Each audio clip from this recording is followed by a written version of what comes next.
Thank you. This with apologies to Barbara and Leslie, because we're not all male on the board, but we are in need of new fresh blood. So that was the reason for this photograph. To some extent, this, what I'll say, will refer back to what's gone before, particularly to Roy's first talk, in fact, because he drew on a couple of things that came from our strategic plan. So what I'm suggesting that I do is to go through the plan itself as it stands at the moment, but bearing in mind that it's actually up for review fairly soon. We've decided that we should really keep this under a kind of rolling review over its 5-year period, just so that we are up to date. So I'll point out some of the things that we've achieved under those topics of the 4 priorities that we have in the review, and then point to some of the things that are concerning us at the moment, and some of the things that we're expecting to come up into the future.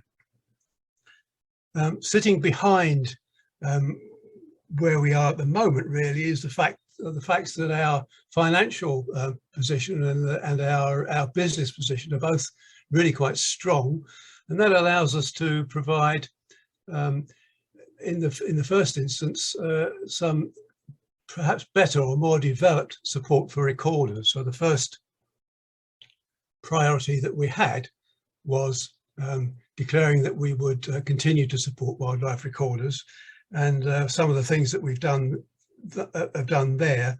Certainly the grant features strongly there. We've had a couple of seasons of that now, and we're keen to continue that into the future, perhaps with a bit of fine-tuning, in that while we have dispensed quite a few moth traps and microscopes and camera traps, maybe the number of records coming back over these first couple of seasons hasn't been quite as high as we'd like. So we might try to fine-tune the arrangements under which we do provide kit in particular for the purpose, so that it does further recording, and Cofnod benefits from the records coming in.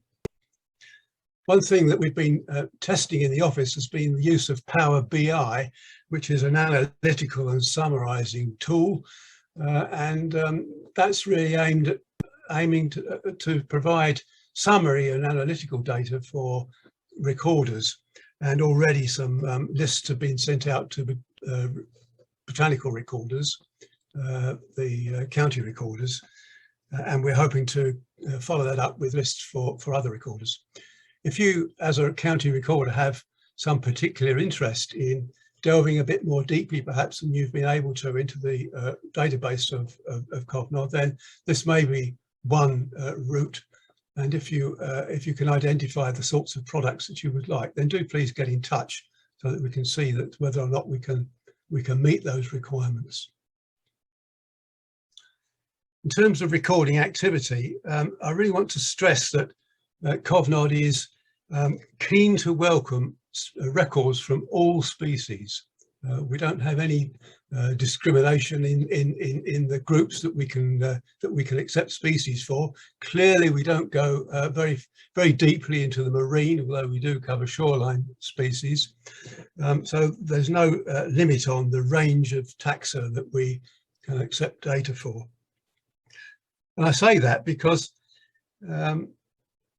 we do need, I think, in the future to put a little more focus on key species. And there really has never been a better example of the reason for that than Arvin, his talk this morning, which I thought was a splendid talk, that it illustrated exactly the kinds of use and a wide range of uses to which our data are put. And it really behoves us to be as responsive as we can be in terms of the range of data and the currency of that data, in order to be sure that what actually we're aiming at, which is the benefit of wildlife generally, is as best met as it can be from what amounts to our one-stop shop for many of our clients, where we can hold truly the latest available source of information for them. But please don't interpret this in any way that we have any lesser interest in receiving records for all species. We're really not saying that we want to swing away from recording the common to the key species. And I hope that's slightly underwritten by our suggestion not so long ago that we would very much welcome records of garden snails. Not a lot more common or easily accessible than a garden snail, as we're finding in this damp weather these days. The next priority we identified was standards, and Roy's already talked about our accreditation under the alert system, and we're really pleased to have gained that. It was rather hard won. It took rather a lot of effort, as Roy said, and because of that, while we will be having a clear focus on data quality, I think our efforts in the area of standards is likely to be somewhat put on the back burner. We don't have any other particular issues under standards that we want to pursue in the immediate future. We feel as though we've done really quite enough in that direction, but data quality will remain a subject continually under review. In systems, you've heard really quite a lot, and thank you to Tim's video. I think that was really good to explore the capabilities, the new options under the ORS. The ORS, as you've heard several times, dare one, can one possibly forget that it's on November the 5th that the ORS will appear. That will be followed fairly soon by our making use of the ORCA system, as Roy explained. That's already operational in the record centres that we support externally, but we don't have that operational yet ourselves within Cofnod. That's the next thing that will follow the release of ORS and that bedding down. And then some way down the line probably will be a revamp of the website, which Tim was keen to point out hadn't been done for some long while. So I guess that will happen, but almost certainly not in this calendar year.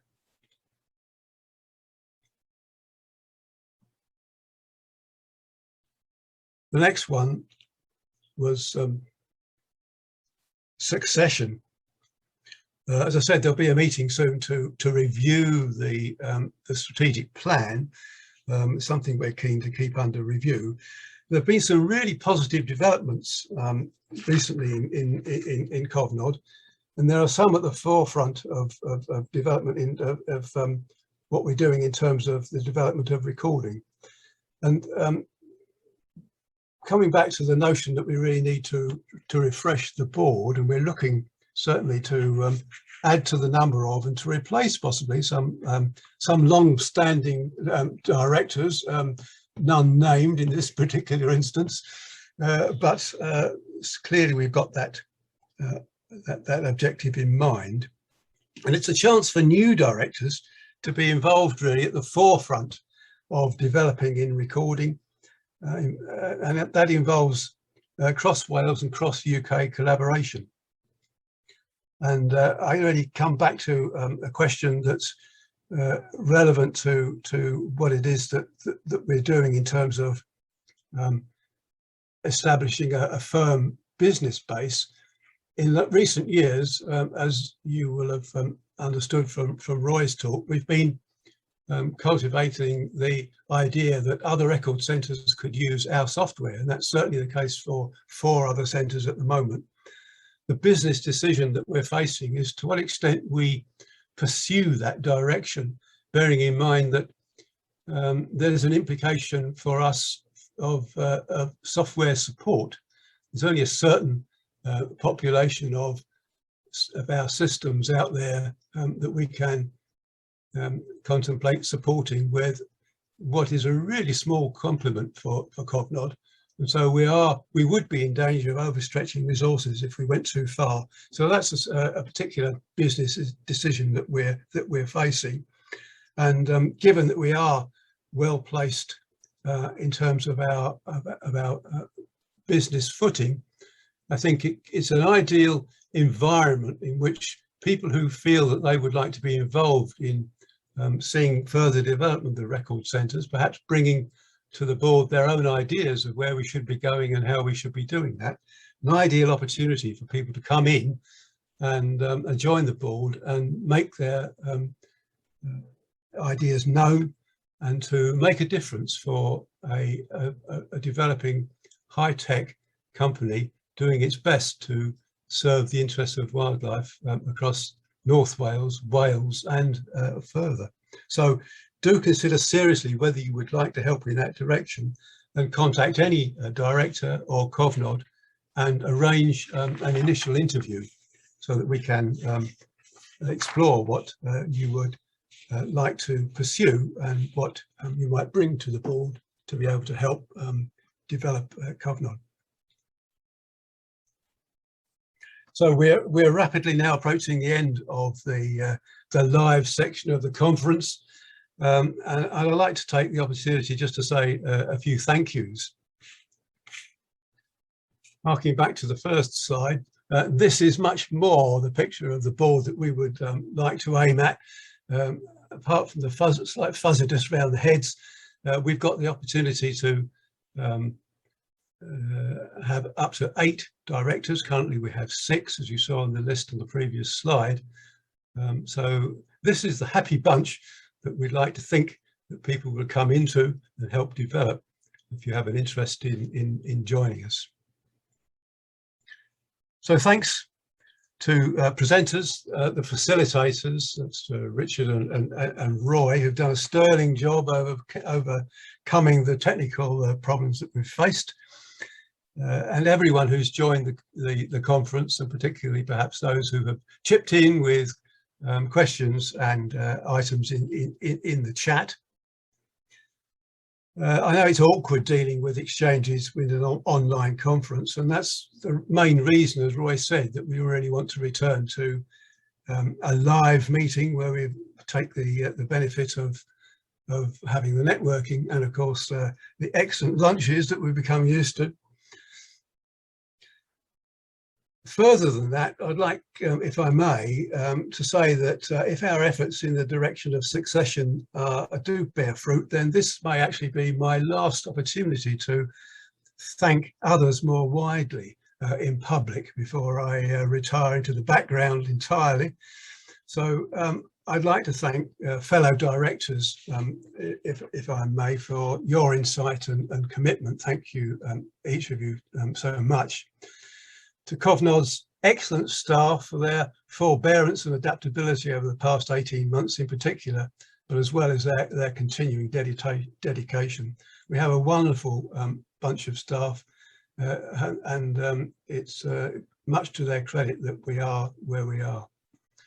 To volunteers who help with demanding but quite often repetitive work, and so we have a number of people that come in, not necessarily for very long each week, but they were coming in, and I guess now perhaps they've been a bit less active over the period of where staff have been working from home, but nonetheless they have contributed a lot in the past to Cofnod's move forward.